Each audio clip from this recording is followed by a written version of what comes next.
All right, I'm live. All right, guys. Welcome back. Been waiting too long. Yeah, got one person in. All right. Any more? Any more takers today? Anybody else want to read aloud? It's a cold day today, guys. Very strong wind. I almost had my dog get blown away today. That was pretty funny. Well, not funny for my dog, but it was funny for me. It was kind of funny to watch. Wasn't very happy going outside, but hey, don't be the dog problems. Hopefully, you guys are having a good second day of remote learning. There's been some hiccups here and there. Oh, hi, Zach. You made it. Been some hiccups here and there, but, hopefully we're smoothing them out. So it's new for everybody. So we'll learn as we go, trying to make things fit for every family's unique situation. So that'll be a process. Patience will be key.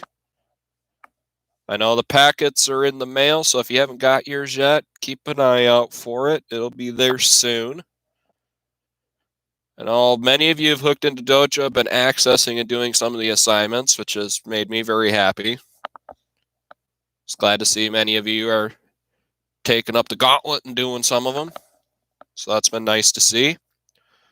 But we'll get to what you really came here. Oh, you miss me? I miss you too, Zach. I miss everybody in class.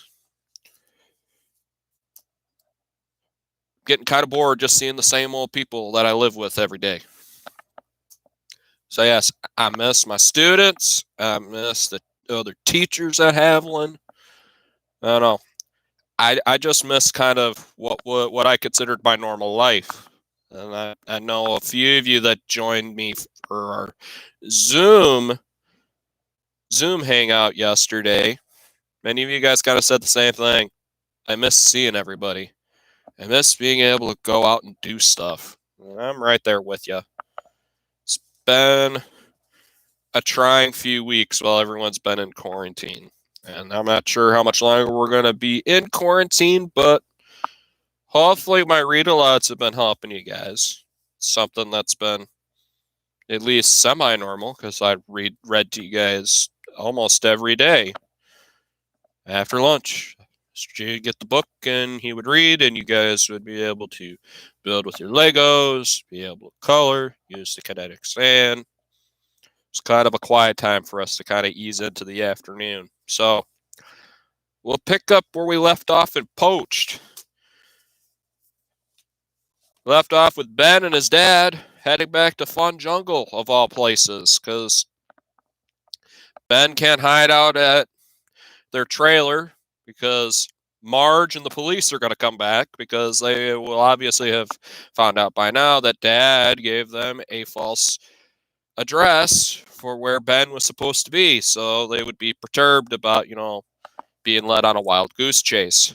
So they are headed to Fun Jungle to try to get access to the security feeds, because they wanted to see what proof Marge had, because Marge is very dead set that Ben is the one that stole Kazoo the koala.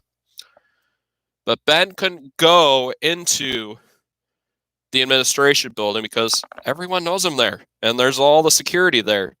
Fortunately, there's a lot of school groups that are visiting Fun Jungle on this particular day. And Ben decides, not Ben, Teddy, I'm getting it confused with Ben from the other series. Teddy is going to hang with this group, so he just looks like, one of the normal school kids that's visiting Fun Jungle on a day trip.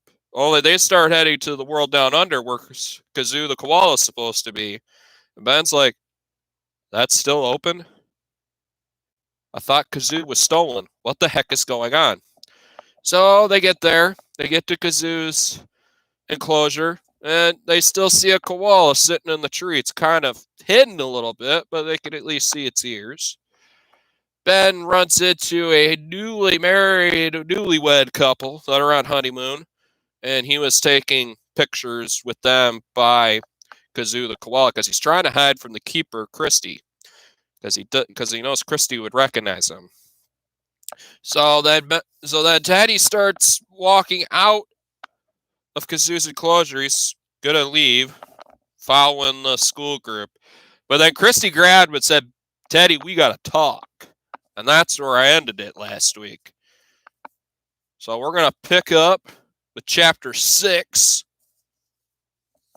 titled "The Emergency Backup Koala." Christy dragged me into her tiny office. Since there was only one chair, she steered me right into it. Then she shoved aside a stack of fashion magazines and perched on her desk. "I didn't steal Kazoo," I said quickly. Christy laughed. "If I thought you had, Teddy, I would have called security." It took me a moment to process that. "So you already know it wasn't me?" "No, I don't know anything for sure," Christy admitted. "I just don't think you did it. You might be a handful, but you're not stupid. However, I would like to know what you were doing in the exhibit last night." I explained everything. How Vance Jessup had forced me to play a prank at the Shark Tank, how Marge had caught us, and how I had taken refuge in the exhibit. Christy listened intently to it all. She even laughed a few times. When I finished, she stared at me thoughtfully and then said, "You picked the wrong night to hide out here, Teddy. You're in some serious trouble." "I know," I said, and then asked, "Why is there a toy koala in the exhibit?"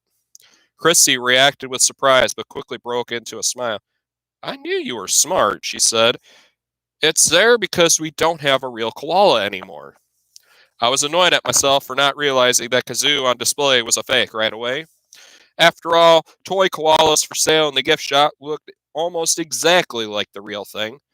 They wouldn't look even more they would look even more real hidden behind a bunch of eucalyptus branches. What had kept me from putting it all together right away was denial. Even though Fun Jungle had done some sneaky things before, I still couldn't believe that the park would try to pass off a fake koala as a real one. "I know why you're using a toy," I said. "What I meant was, why hasn't the public been told Kazoo is gone?" Christy raised her hands in a gesture of innocence. "I had nothing to do with this. In fact, I think it's terrible, but, well, you see, when the kidnapper took Kazoo last night, they put the fake one in the tree to cover their tracks." I sat forward intrigued. "Really? Did it work?" Christy looked embarrassed. For a few hours, I guess. No one's quite sure when Kazoo was taken last night, but the fake was discovered around 4:30 this morning. "Who noticed?" "Someone in security. I forgot his name. Apparently the toy koala fell out of the tree. At first, the guard thought it was really Kazoo and that he died. He called the vet on night duty, who determined it was a fake. So the park decided just to put it right back on the exhibit. Like I said, I don't agree with this. The decision was made by the head of PR, Pete Thwacker." I wasn't surprised. Christie's eyes raised slightly. "You know him?" "Unfortunately. I had run into Pete a few times while investigating Henry the Hippo's death. He was vain, cheesy man who knew very little about animals and a great deal about how to manipulate the public. I'd even considered him a suspect in Henry's murder for a while. I've been trying to reach him all morning." Christy was interrupted by the ringing of her office phone. She glanced at the caller ID and then groaned. "Speak of the devil." She signaled me to be quiet and then put on the speakerphone. "Christy Sullivan." "Hi, Christy. This is Pete Thwacker. I understand that you've called my office a few times. Is something wrong over there?" Pete's voice was extremely dramatic. It was probably a habit from being interviewed on TV all the time. "Yes," Christy said. "I'd say that lying to the public is wrong." Pete hesitated upon realizing what all of this was about. When he spoke again, he sounded as confident as ever. "Christy, we are not lying to the public. We're merely delaying the reveal of the truth until a more opportune time." "And when might that be?" Hopefully never. I have been assured that Fun Jungle Security knows the identity of the perpetrator, and it's currently engaged in a full-scale manhunt. If they could find him and return Kazoo quickly, then what's the point of upsetting people with that with the fact that the koala was ever gone? Christy sighed, exasperated. This isn't right. You can't pass a toy koala off as the real thing. First of all, Christy, it's not a toy. It's emergency backup koala. It's a toy from our very own gift shop. Second, have any of the guests noticed? Christy frowned. No, she admitted. Well, there you go, Pete cried. No harm done. I'm not saying that we here at Fun Jungle are concerned about the welfare of our animals. We are. In fact, it's our primary directive. But our second directive is to provide our guests with a day of wholesome family fun. And frankly, I don't see how informing them of Kazoo's disappearance fits into that scenario. Instead, it will merely distress them. And to what end? It isn't better for all these people, many of whom who have come from quite a far way just to see a koala.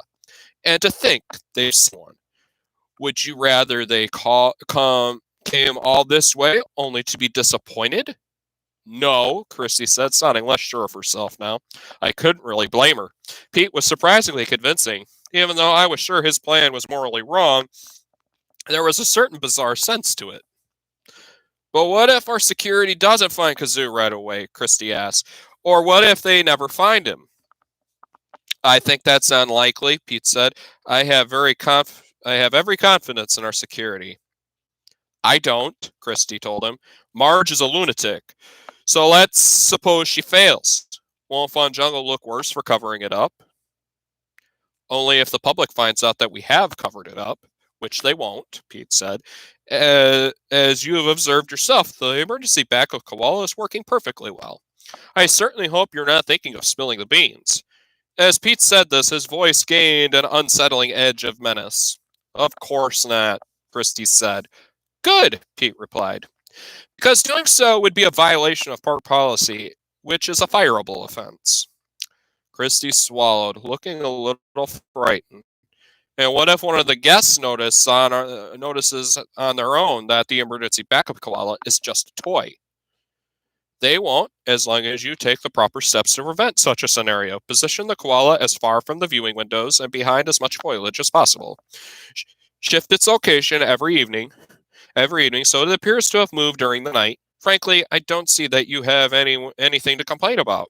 This seems considerably easier than taking care of a real koala. I like the real koala, Christy protested. Pete didn't seem to hear. In fact, he said, it almost makes you wonder why we bother having real animals here at all. What? Christy asked aghast. Pete either didn't notice the horror in her voice, or he was too consumed with his own idea to hear. It'd be a significant financial savings for us, he mused. After all, fake animals don't require expensive food or medical care, and they don't poop, pee, or smell bad. Plus, it's much easier to acquire a fake panda and rhinoceros than a real one. You have to be kidding me, Christy said. Tell me you are not seriously considering this. What's so wrong with it? Pete asked. Everything, Christy replied. People don't come to a zoo to see fake animals. We have fake dinosaurs, Pete countered. Because dinosaurs are extinct, you moron. Even this didn't faze Pete at all. I understand why you're upset, he said. You're worried that you'd lose your job if there weren't any animals to tend to. True, fake animals would certainly require far fewer staff to care for them, and at a further savings to the company, I might add. And we'd still need some people such as yourself to the maintenance to the creatures and to sell the idea that they're real. This is quite a groundbreaking concept, if I do say so myself. Now, if you excuse me, I need to work up an action plan. It's been a pleasure talking to you, Christy. Christy tried to say something else, but it was too late. Pete had already hung up. The koala keeper returned her attention to me. You see what I'm dealing with here? Pete's an idiot, I said. Unfortunately, he's an idiot with power, Christy sighed. I'm just scared this whole thing's going to blow up in our faces. And you know who's going to look bad then? Me, not Pete Thwacker. His whole plan hinges upon Fun Jungle Security finding Kazoo quickly. And frankly, I don't have much faith in them. They're not even trying to find the real thief. They're trying to find you. I nodded sadly and then thought to ask, "Do you have any idea who the real thief is?" "Sure," Christy said. "I have plenty of ideas. Only I can't get Marge or any of her stooges to listen to one of them." I straightened up intrigued. "I'm listening." Christy gave me a doubtful look, then seemed to think better of it. "Okay, you're the one who figured out who killed Henry, right?" "I think Freddie Malloy is a possibility." "The actor?" I asked. "Why would he want to steal Kazoo?" "Because he thinks Kazoo ruined his career," Christy replied. "How? If anyone ruined Freddie's career, it was Freddie." "Well, let's face it, Freddie's a bit delusional. I mean, the guy thought that provoking dangerous animals on stage would be a good career move. He believes Fun Jungle canceled a show because they wanted to focus on Kazoo instead." "But then he ought to be angry at Fun Jungle, right?" I asked. "Not the koala." "Yes, if he were a rational human being," Christy replied. "But he's not a rational human being. He hates Kazoo. I saw him skulking around here all the time. And once I heard him say that he wanted to throw the Kazoo into the crocodile pit." I gulped. I had always thought Freddie wasn't playing with a full deck, but this was worse than I realized. I thought back to my encounter with the actor that morning, how he was still skulking around Koalaville, desperate to be noticed. And if he'd gotten rid of Kazoo, it must have been driving him insane that the fake koala was still attracting more attention than he was. "And you told security about him?" I asked. "I tried to, but Marge is so sure you're the culprit here. She won't listen to anything else." Chrissy rolled her eyes. "I probably should have reported the threat when Freddie first made it, but the first time I thought it was Hawk. How long ago was that?" Christy shrugged. 2 weeks or so? Not long after Kazoo arrived here. "Who else you think the kidnapper might be?" I asked. "Charlie Connor," Christy replied. "He's one of the guys who dresses up in the animal costumes here." "Oh, I know who Charlie is," I told her. He was a suspect in Henry's murder." Christy reacted with surprise. "Really?" I nodded. Charlie was a dwarf ex-con who had become a clown after serving time in prison. He had briefly been at the same poorly run circus as Henry, where the hippo had attacked him one day. Charlie had chalked this up to the hippo having an inexplicable hatred of the little people. Eventually, both of them ended up at Fun Jungle. Charlie played a character named Larry the Lizard, which merely involved wearing a reptile costume and standing still so the tourists could take pictures with him. There were a lot of characters like this at Fun Jungle. Eleanor Elephant, Zelda Zebra, Uncle Orang, although Henry the Hippo had been the most popular by far, until his alter ego had ended up dead. After that, fake Henry had been cut from the mascot squad. "I'm surprised Charlie is still working here," I said. "He hates being a lizard." "He's not a lizard anymore," Christy said. "He's a koala now." Now it was my turn to be surprised. "Since when?" "Since Kazoo got here. Fun Jungle took everyone who used to play Larry the Lizard, switched them to playing Kazoo." "Then what happened to Larry the Lizard?" "Fun Jungle surreptitiously retired him. I don't think many people even liked Larry.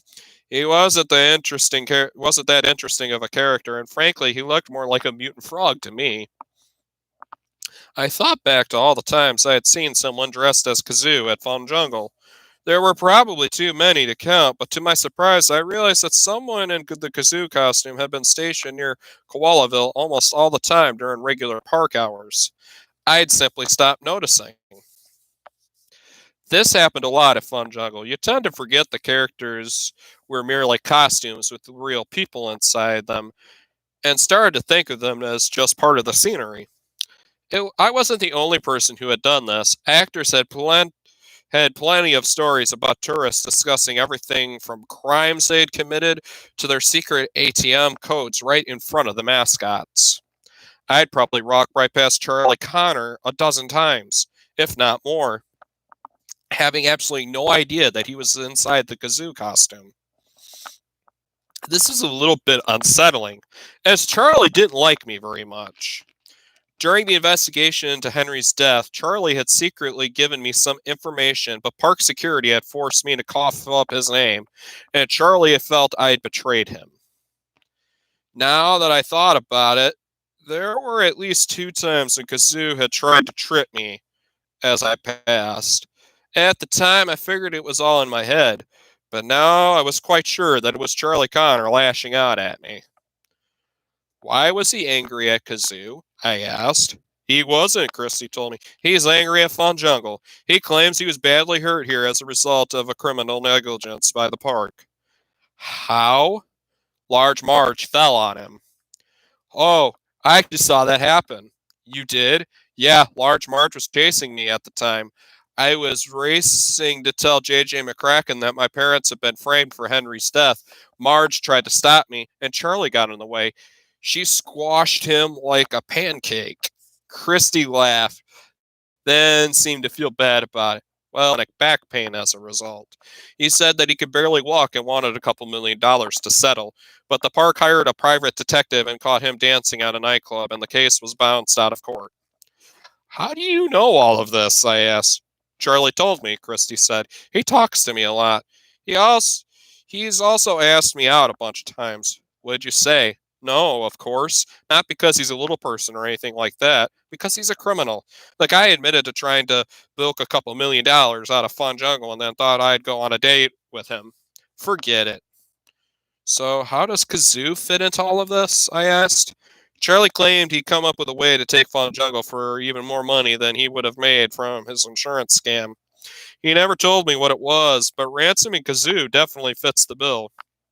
Or selling him to a rich collector like Flora Hancock. Who's Flora Hancock? I asked. This crazy lady who collects wild animals, Christy told me. Her husband made a ton of money in oil, and now she's got her own private menagerie. Lions, tigers, monkeys, bears. Some folks say she even has an elephant. She lives all the way up at Waco, and she's already been here 5 times to see Kazoo. One of the other keepers pointed her out to me. She's hard to miss. She's the only person I've ever seen who comes here in designer clothes and high heels. My parents said a collector might have wanted Kazoo. I said, did you ever hear her say anything about that? Oh, yeah, she came right up to me one day and asked me about it. Christy stuck her nose up in the air and spoke in a deep Texas accent. Child, if you must tell me, how did JJ ever get himself a koala bear? The impression was funny enough to make me laugh. What did you say? That Kazoo didn't belong to JJ, that he belonged to Australia, and that no private collector can get themselves a koala. Australia would never allow it. What did she say to that? Christy shifted back into her Flora Hancock impression. Oh, they might, sugar. They just might. You think she looked into it? I asked. She seemed very determined, Christy said, and once she discovered there was no legal way to get a koala, maybe she started looking for an illegal way. Like Charlie Connor, I concluded. Exactly. I'm sure he saw her. Maybe he overheard her talking about wanting a koala at some point, and then approached her with a plan. If anyone could have made off with Kazoo, it's him. He probably knows Koalaville better than anyone. And all he does is lurk around here in that koala suit 8 hours a day. And because he's a criminal, he probably knows how to get around the security cameras and stuff, I suggested. Oh, you don't have to be a criminal to do that, Christy said. What do you mean, I asked. The security cameras inside the koala exhibit, they don't work. They threw up this building so fast they wired them in, but they never connected them to the main system properly. I sat up in surprise once again. The cameras don't record at all? Then how did I get filmed last night? Because the cameras outside the exhibit work, they were all installed when the park was built. But the ones inside, everything in the viewing area, Kazoo's pen, and even this one, she pointed to the camera mounted on the wall at the ceiling of her office. They don't do a thing. I've been complaining about it for weeks, but no one's gotten around to fixing it. Marge told me not to worry about it because the cameras alone should have been a deterrent as long as everyone thought they worked, but obviously they weren't. I shook my head sadly. Did Charlie know that the cameras didn't work? I didn't tell him, but someone else might have. Or someone might have talked about it in front of him while he was wearing that ridiculous costume one day. Or maybe he just figured it out all by himself. And Freddie Malloy could have figured it out too, I suggested. Absolutely, Christy agreed. My phone buzzed. It was a text from my dad. Done here. Where are you? Is that important? Christy asked. Kind of, I said. Christy checked her watch and got to her feet. I better get going. I didn't expect to talk so long. I have to get back to pretending a stuffed animal is real for the tourists, Christy sighed. Pete was wrong. Taking care of a fake isn't less work than taking care of the real thing. It's more. Kazoo was easy to handle, but with the fake, I'm constantly worried that someone's going to catch on. And then when they do, it's going to be bad. I got up too, and Christy shepherded me toward the door. Can I tell my parents about Freddie and Charlie? I asked. That's what I want you to do, Christy said. That's why I told you. I can't get the ear of anyone important here. I'm just a keeper. But your parents are more connected. Someone has to either get our security force to focus on the real kidnapper, or the police need to be brought aboard. We need to locate Kazoo and get him back here as fast as possible. Every minute counts. Her voice cracked like she might be on the edge of crying. I froze halfway through the door. Why? I asked. Most people don't realize it, but koalas don't eat just any eucalyptus, Christy said. The type Kazoo eats is very special. It doesn't grow in Texas, so we have to fly it in from Australia twice a week. Whoever stole Kazoo didn't take any of it. He doesn't have any food, I asked, concerned. No, Christy said sadly. So if we don't find Kazoo soon, he'll starve to death. Oh man, it's getting tense, guys. Oh no, should I read another chapter? Kind of feel like one chapter would do today. No comment from you, Zach? No, you need to keep reading? Alright, I'll keep reading. Carnivore Control, Chapter 7. I called Dad right after leaving Koalaville. Where are you? He asked. Near Carnivore Canyon, I replied. Technically, that wasn't a lie. I thought my father might get upset if he knew I'd been to Koalaville. Stay there, Dad told me. I'll be there as fast as I can. I hurried over to Carnivore Canyon, which was carved into a large slab of rock close to the land down under. During the summer, it had been one of the most crowded exhibits of Fun Jungle, although today it was almost deserted. Koalaville had siphoned off much of the attention. Plus, the real popular carnivores, lions and the tigers, had the good sense to stay indoors on cold days. Lots of smaller carnivores, like the otters and raccoons, stayed active during the winter, but for some reason the tourists didn't care much about them. I liked the otters, though, so I posted myself in front of their exhibit and watched them cavorting until Dad arrived 5 minutes later. He was out of breath, having run across the entire park. He was on edge, which was unusual for him. Dad was generally extremely unflappable.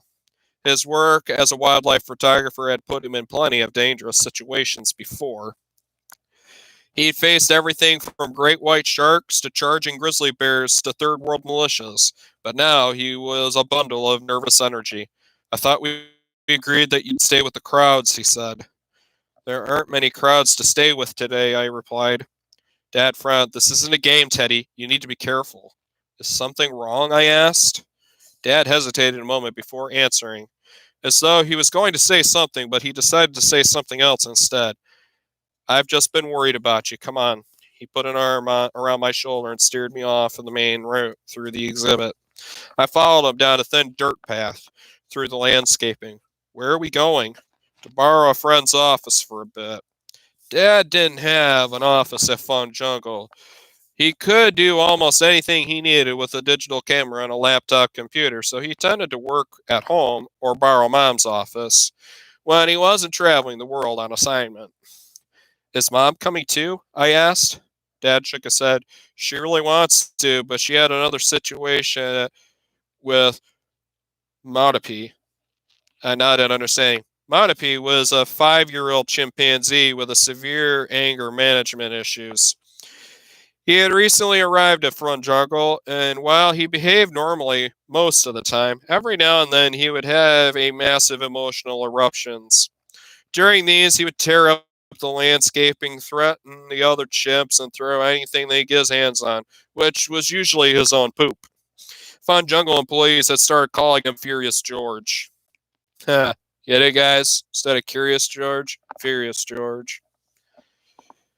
What'd he do this time? I asked. Same as usual, Dad told me. 1 second he was fine, next he was screaming like a banshee and throwing stuff.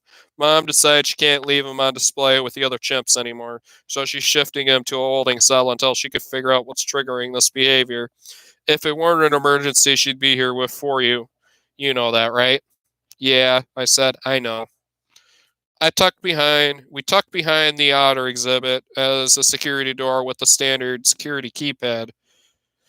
Dad had written the day's code for this door on the palm of his hand. I figured whoever we were visiting must have given it to him.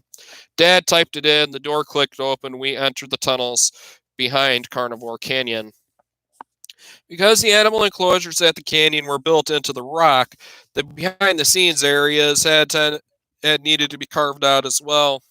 The tunnel had the feel of a mine shaft, and it reeked of pee because of all the big cats marked their turns a day.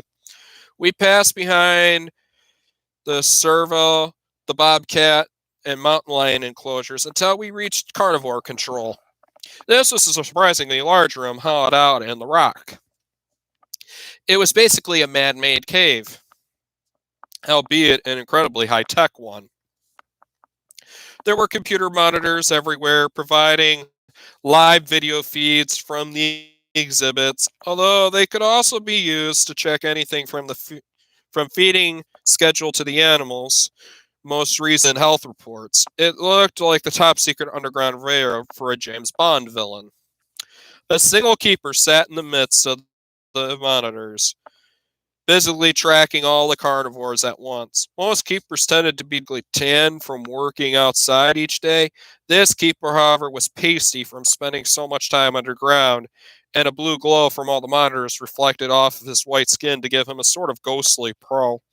He was so riveted to the video monitor that he barely glanced up when we entered. Teddy, this is Arthur Koenig, he said. Thanks for helping us, I said. Arthur waved this off without taking his eyes off the monitors. No big deal, he said. Your father's helped me plenty of times. Grab any computer you need. Dad and I selected a computer right next to Arthur. Now that I could see his monitor, I realized what was so fascinating. He was watching a video of Fun Jungle's 4 new Siberian tiger cubs, which were only a few days old. Siberian tigers are almost extinct, so any babies were a huge boon to the survival of the species. People around the world have been thrilled by the news of their births. Pete Thwacker was chomping at the bit to get them on display, or at least get photos of them in the papers. But for the time being, the cubs needed to rest in privacy. Most Fun Jungle employees had their mother's teats, nursing hungrily. They were so helpless, they couldn't even open their eyes just yet. How are they doing? Dad asked. Fantastic, Arthur replied. In the wild, 2 would have been lucky to survive, but here, all 4 are probably going to come through. Even the little runt there. He tapped the screen, pointing to a cub that was significantly smaller than the others. His litter mates kept shoving him away, but each time he'd scramble back into the fray. Do they have names yet? I asked. Arthur shook his head. Pete Thwacker wants to have a big contest to name him. He's going to milk these cubs for as much PR as he can get. Can't really blame him, Dad said. This place needs all the good PR it can get. Maybe, Arthur grumbled, but it'd be nice to call them something other than Cubs 1, 2, 3, and 4. Dad grabbed 2 chairs for us and pulled a DVD out of his pocket. My pal in security copied all the footage from the camera feeds outside of Koalaville last night. He told me. Turns out there's no footage from inside the exhibit. The morons never hooked it up properly. I made a show of surprise, not wanting to tell Dad I already knew this. Because then I'd have to tell him how I knew, which was a conversation I didn't feel like having quite yet. There was too much else to focus on. Have you watched all of this already? No, only a few minutes of it, but I wanted to examine the rest of it more closely. Dad inserted the DVD into the hard drive and then brought up the file. It was quite large, a few hours of footage from multiple cameras, so it took a while to load.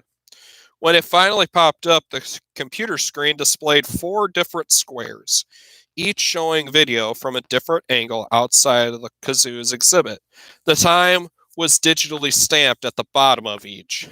The video quality was surprisingly good. One of the many companies J.J. McCracken owned made high-tech surveillance cameras, so he'd given himself a deal on them. The video began at 4:30 p.m. There were no tourists lined up for the exhibit, as it was supposed to be closed for the night. Although lots of people were jamming the brazier buying kazoo merchandise. Dad fast forwarded a few minutes and then slowed down the video again. At 4:43, I ran past one of the cameras and then appeared on another, then showed up at the door to the keeper's office.